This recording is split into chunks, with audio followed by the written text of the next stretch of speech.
Bom dia, eu vou falar um pouquinho sobre a atribuição de terras no país, por conta principalmente da integração do INCRA no Ministério de Agricultura, concentrando em uma só pasta toda a matéria fundiária do país e colocando sobre o guarda-chuva do INCRA o mosaico de terra brasileira. O Estado brasileiro possui a prerrogativa de distribuir terras. O que isso significa?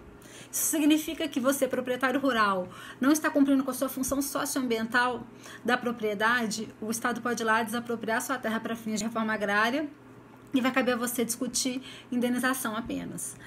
O Estado brasileiro também pode, por exemplo, ampliar um parque nacional, que é uma modalidade de unidade de conservação.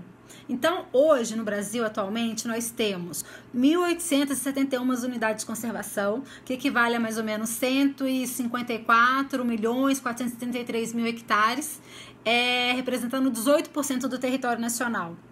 E nós temos também 600 terras indígenas, o que equivale a 117.956.000 hectares e representa 14% do território nacional.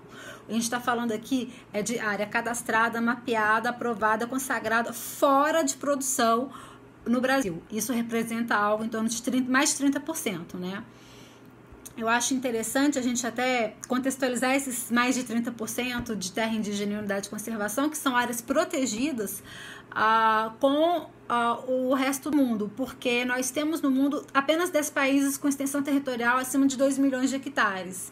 E esses 10 países, nenhum protege o seu território com um percentual tão alto quanto o Brasil. A média é de 10%. Então, não sei se é muito ou se é pouco, mas o fato é que nós estamos protegendo mais do que a maioria do mundo, o nosso território nacional.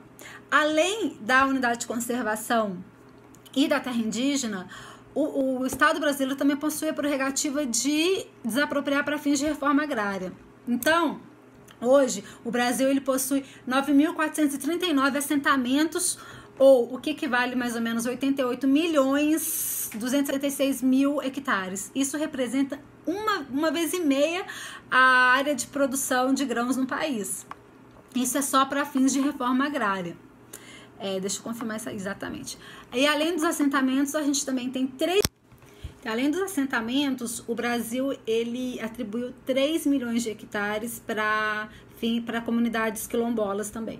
Então, a gente tem, se formos levar em conta a de área protegida, unidade de conservação, terra indígena, a comunidade quilombola e assentamento para fins de reforma agrária, a gente tem quase 40% do território nacional protegido e destinado para essa finalidade, que, diga-se de passagem, é uma finalidade constitucionalmente assegurada e não se questiona em nenhuma hipótese essa questão.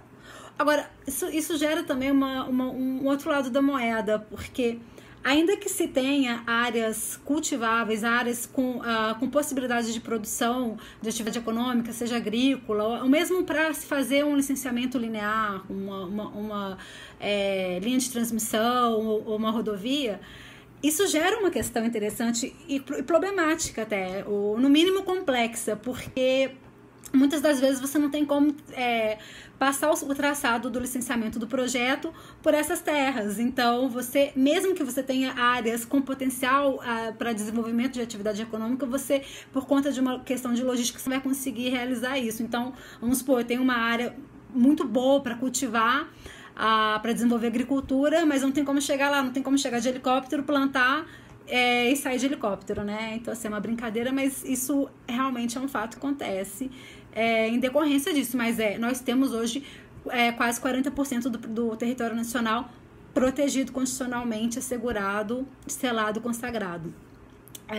Enfim, agora, além das áreas protegidas que nós temos, que eu acabei de falar, há também as áreas preservadas, que são áreas produtivas que devem ser preservadas através de reserva legal ou área de preservação permanente. Então, vamos supor, a depender do estado, na Amazônia Legal, você tem que um estado de Roraima, além da questão das áreas protegidas que eu acabei de falar, o proprietário do imóvel rural, ele tem que pegar da área cultivável produtiva dele 80% e destinar para a reserva legal. Isso está na lei, isso deve ser cumprido. Então, isso gera um fato interessante, porque através do cadastro ambiental rural, ela fez um levantamento sobre Mas essa questão gera um fato interessante, porque como essas propriedades estão sendo cadastradas no Cadastro Ambiental Rural, no CAR, conseguiu-se fazer um levantamento de qual é o papel do proprietário rural, do agricultor, qual que é a relação dele com a preservação da cobertura vegetal no país. E graças ao Cadastro Ambiental Rural, a gente conseguiu ter uma estimativa da real contribuição dos agricultores para a preservação da cobertura vegetal. Então, o valor obtido pela Embrapa e pelo Ministério do Meio Ambiente é de 218 milhões de hectares de área protegida. Então, isso significa que 25% do território nacional está sendo protegido, preservado pelo proprietário do imóvel rural, pelos produtores rurais. E, além disso, eu vou mais. Se a gente for somar as áreas protegidas, que é unidade de conservação, terra indígena, quilombola, assentamentos para fins de reforma agrária, com as áreas preservadas, especialmente reserva legal, áreas de preservação permanente, a gente tem no Brasil 65% do território nacional dedicado à proteção e à preservação ambiental. Indo ainda mais além, você tem, recentemente a NASA, ela fez um estudo encomendado pelas Nações Unidas, comprovando os dados da Embrapa de que o Brasil destina apenas 7,6% de seu território para a produção agrícola.